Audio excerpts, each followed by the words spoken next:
सुप्रभात बच्चों, पुनः आपका मेरे वीडियो चैनल हिंदी गुरु और गाइड डॉक्टर सिंह में स्वागत है।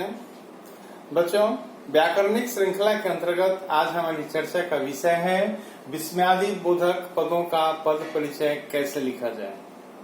यहाँ आज हम इस चर्चा के अंतर्गत इस बात को समझेंगे, इस बात को जानेंगे कि वाक्य में प्रयुक्त जो विस्मयादि बोधक पद है उसकी पहचान कैसे की जाएगी और पद की पहचान के उपरांत उनका पद परिचय कैसे लिखा जाएगा, इसकी चर्चा होगी। इस चर्चा में बने रहने के लिए यह जरूरी है कि हम व्याकरण के प्रति थोड़ी सजगता बरतें, क्योंकि जब तक हमारी रुचि नहीं होगी, हमारी इच्छा नहीं होगी, फिर व्याकरणिक विषयों को हम सही तरीके से आत्मसात नहीं कर पाएंगे। क्योंकि किसी भी साहित्य का जो व्याकरण होता है, आमतौर पर लोग ऐसा मानते हैं कि थोड़ा क्लिष्ट हुआ करता है, लेकिन मैं इस चर्चा के द्वारा आपको ये बताने का प्रयास करूंगा कि ऐसा कुछ नहीं है। जो लोग पूर्वाग्रह से ग्रसित होते हैं वे ऐसा सोचते हैं, बल्कि व्याकरण मेरे अनुसार तो बड़ा ही आनंददायक विषय है, जिसके बारे में जितनी चर्चा हो उतना ही मजा आता है। तो बच्चों, आज हमारी इस चर्चा का विषय है विस्मयादि बोधक पदों का पद परिचय कैसे लिखा जाए। तो जैसा कि मैंने इसके पहले वीडियो में अन्य पदों का पद परिचय लिखने से संबंधित चर्चाएं की हैं, जिसमें हमने संज्ञा, सर्वनाम, क्रिया विशेषण, क्रिया विशेषण, समुच्चय बोधक, संबंध बोधक की चर्चा की गई थी अलग अलग वीडियो में। और आज इस वीडियो का मुख्य विषय है विस्मयादि बोधक पदों का पद परिचय कैसे लिखा जाए। तो मैं शुरू से ही बताता आ रहा हूँ आपको कि पद परिचय लिखने से पहले ये जानना जरूरी है कि पद की पहचान कैसे होगी। जब तक हम पद की पहचान नहीं करेंगे बच्चों, उसका परिचय लिखना संभव नहीं है। इसलिए हमारा जो पहला काम है, पद परिचय की जो पहली सीढ़ी है वह है पद की पहचान करना।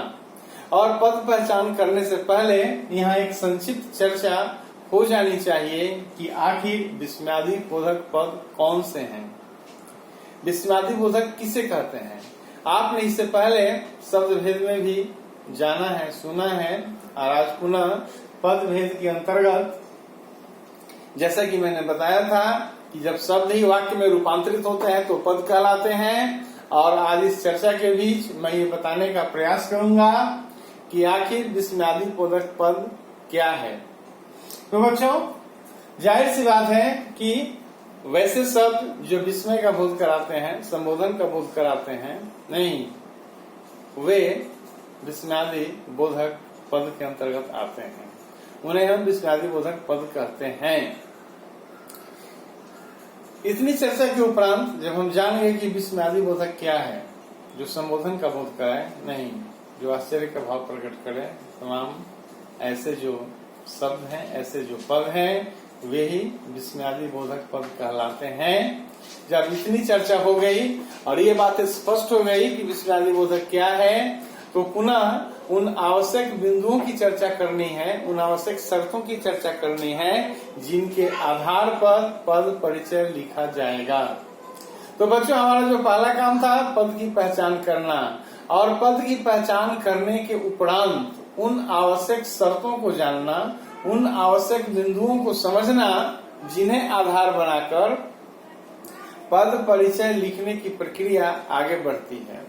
क्योंकि पद परिचय लिखने के लिए हमें लिखना क्या है, ये अलग अलग पदों में अलग अलग इसके बिंदु हैं जिनकी चर्चा परमावश्यक है, जिन पर चर्चा जारी है, जिनकी चर्चा मैं आपके सामने प्रस्तुत कर रहा हूँ। बखूबी आप इसे ध्यान से समझने का प्रयास करेंगे तो आपको कठिनाई नहीं होगी। तो सबसे पहले जो आवश्यक बिंदु है, जो आवश्यक शर्त है, वह है विस्मयादि बोधक का भेद।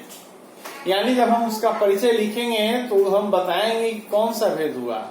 और मैंने आपकी जानकारी के लिए, आपकी सहूलियत के लिए विस्मयादि बोधक के कुछ भेदों को संकलित किया है ताकि आपको कठिनाई न हो, क्योंकि ये तमाम बातें हर पुस्तक में नहीं रहती, इसलिए इस वीडियो के माध्यम से मैं ये जानकारी आप तक पहुंचाने का प्रयास कर रहा हूं कि आखिर वे कौन कौन से आवश्यक बिंदु हैं जिन पर हमारी नजर होनी चाहिए। तो बच्चों, जब हम विस्मयादि बोधक का भेद लिखेंगे तो उसमें हम इनकी चर्चा करेंगे। विस्मय का बोध करा रहा है, प्रशंसा का, हर्ष का, संबोधन का, पीड़ा का, शोक का, भय का, चेतावनी, आशीर्वाद, तिरस्कार, स्वीकृति, क्रोध, कृतज्ञता, अभिवादन, घृणा, ये तमाम भाव हैं जो विस्मय बोधक से जुड़े हुए हैं। और जब हम उन पदों को छाड़ते हैं, उनका परिचय लिखते हैं, तो इन भावों की चर्चा करके हम ये बताने का प्रयास करते हैं कि सही मायने में हमें विस्मयादि बोधक पद परिचय लिखने आता है। बच्चों, पद परिचय लिखना और पूर्ण तरीके से लिखना दोनों में काफी फर्क होता है। कुछ भी लिख दिया जाए और कुछ नंबर आ जाए परीक्षा में, नहीं, ये महज एक औपचारिकता हुई। लेकिन किसी भी पद का परिचय हम पूर्णता के साथ जाने, समझें, ताकि स्कूली पाठ्यक्रम के अलावा प्रतियोगी परीक्षाओं में जब हमें बैठने का मौका मिले तो वहाँ हम अवसर हाथ से न जाने दें। हमारा उद्देश्य दोनों को ध्यान में रखकर केंद्रित किया गया है ताकि बच्चों को ज्यादा से ज्यादा, अधिक से अधिक जानकारी दी जाए और उनकी कठिनाइयों का निराकरण किया जाए।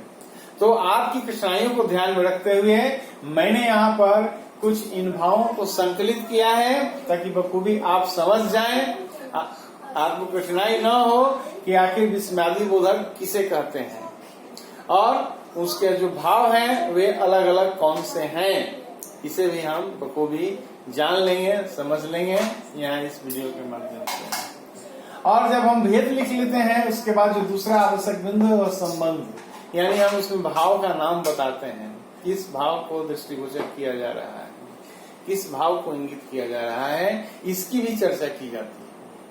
ये दो मुख्य बिंदु बहुत ही महत्वपूर्ण हैं जिन पर हमारी नजर होनी चाहिए जब हम विस्मयादि बोधक पदों का पद परिचय लिख रहे हैं। क्योंकि जैसा कि मैंने अन्य पदों के परिचय के संदर्भ में अलग अलग आवश्यक बिंदुओं का उल्लेख किया है, तो उसकी तुलना में यहाँ बहुत ही कम बिंदु हैं जिन पर हमारी नजर हो, तो हम सहज और सरल तरीके से विस्मयादि बोधक पदों का पद परिचय लिख सकते हैं, हमें कोई कठिनाई नहीं होगी। चर्चा की इस कड़ी में आपके सामने मैंने कुछ उदाहरण चुनकर लाए हैं ताकि इन उदाहरणों के माध्यम से ये बातें स्पष्ट हो जाए कि आखिर विस्मयादि बोधक पदों का परिचय कैसे लिखा जाता है। तो चला जाए बच्चों, अब उन उदाहरणों को हम देखें, समझने का प्रयास करें कि आखिर पद परिचय कैसे लिखा जाता है। यहाँ पर मैंने एक उदाहरण लाया है आपके लिए, बहुत ही छोटा सा उदाहरण है। वाह राधा माँ बन गई, वाह राधा माँ बन गई।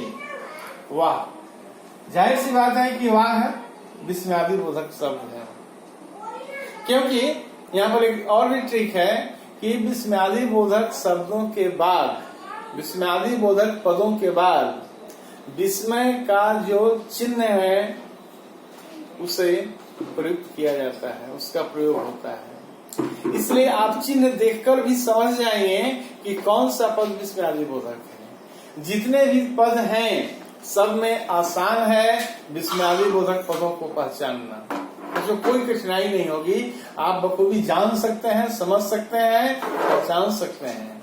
यहाँ मैंने आपकी जानकारी के लिए ये बताने का प्रयास किया, एक छोटा सा ट्रिक है, ट्रिकी स्टाइल है, ताकि आप बखूबी जान लें, पहचान लें कि आखिर हम विस्मय पदों की पहचान कैसे करेंगे। वाह राधा माँ बन गई, वाक्य में वाह जो शब्द है यही विस्मयादि बोधक है, यही विस्मय बोधक है। ठीक है। और मैंने कहा कि जब हम पद की पहचान कर लेंगे तो हम सबसे पहले भेदों की बात करेंगे। तो भेदों में वाह यानी प्रसन्नता की बात है, नहीं प्रसन्नता, ठीक, खुशी की बात है कि राधा माँ बन गई। ये शुभ समाचार है परिवार के लिए। परिजनों के लिए। तो यहाँ पर हमने लिखा विस्मयबोधक, प्रसन्नता सूचक और प्रसन्नता के भाव को दर्शाने वाला। संबंध भाव का नाम लिखेंगे, प्रसन्नता के भाव को दर्शाने वाला है। वह जो पद है वो प्रसन्नता को ही दर्शाता है। मात्र इन्हीं दो चीजों की चर्चा करनी है। एक हम भेद लिख देंगे, दूसरा उसका संबंध लिख देंगे, और इस तरह हमारा विस्मयादि बोधक पद का परिचय पूर्ण होता है। और भी एक उदाहरण है जिसके माध्यम से और ये बातें स्पष्ट होंगी। दूसरा उदाहरण है, अजी जरा सब्जी तो काट दीजिए। अजी, अजी विस्मयादि बोधक है नहीं, और भेदों के अनुसार ये संबोधन, संबोधित किया जा रहा है, इसलिए संबोधन सूचक है। और संबंध क्या है? संबोधन के भाव को दर्शाने वाला, संबोधन का भाव दर्शा रहा है। किसी को हम कहते हैं कि जी सब्जी काट दीजिए, ये मेरा काम कर दीजिए, वो मेरा काम कर दीजिए, एक तरह से संबोधन है। तो इस तरह से इन दोनों उदाहरणों में हमने विस्मय सूचक पदों को देखा और उनके परिचय को बखूबी समझा। मैं उम्मीद करता हूं बच्चों कि इस तरह आप विस्मयादि बोधक पदों का परिचय बहुत ही सहजता और सरलता के साथ लिख सकते हैं। आपको कोई कठिनाई नहीं होगी। यदि आपको कोई कठिनाई होती है, उसके निराकरण के लिए हम सदैव तैयार हैं। आपका कमेंट आएगा और उसके आधार पर या तो वीडियो बनाया जाएगा या फिर जानकारी दी जाएगी, ताकि आपकी समस्या सदा के लिए समाप्त हो जाए। और इस तरह की जानकारी आप दूसरे से भी साझा करें, दूसरे को लाभान्वित करें। तो इस तरह से इस श्रृंखला में जितने भी पद हैं, संज्ञा से लेकर के विस्मयादि बोधक तक का मैंने अलग अलग वीडियो बना रखा है। बखूबी आप उसे मेरे वीडियो चैनल हिंदी गुरु और गाइड पर जाकर देख सकते हैं और आप अपनी समस्याओं को दूर कर सकते हैं। बखूबी आप जान सकते हैं कि पद परिचय कैसे लिखा जाता है। मुझे उम्मीद है कि पद परिचय से जुड़े तमाम वीडियो को देखने के बाद किसी भी पद के परिचय को लिखने में कोई कठिनाई नहीं होगी, क्योंकि मैंने हर एक छोटी छोटी बिंदुओं पर आपका ध्यान आकृष्ट किया है। आपके लिए ज्यादा से ज्यादा सामग्री संकलित की है, एकत्रित की है, आपसे साझा की है, ताकि आपको कठिनाई न हो। इन्हीं उम्मीदों के साथ मैं महसूस करता हूँ कि निश्चित रूप से ये वीडियो आपको पसंद आया होगा और आप अपने दोस्तों के बीच इसे शेयर करेंगे, लाइक करेंगे और सब्सक्राइब करेंगे, ताकि और भी नई नई जानकारियां आप तक मैं पहुंचाता रहूं और बखूबी आप उसका लाभ उठा सकें, लाभान्वित हो सकें, औरों को लाभान्वित कर सकें। स्कूली परीक्षाओं के साथ साथ प्रतियोगी परीक्षाओं में भी आप अच्छे अंक अर्जित कर सकें। धन्यवाद।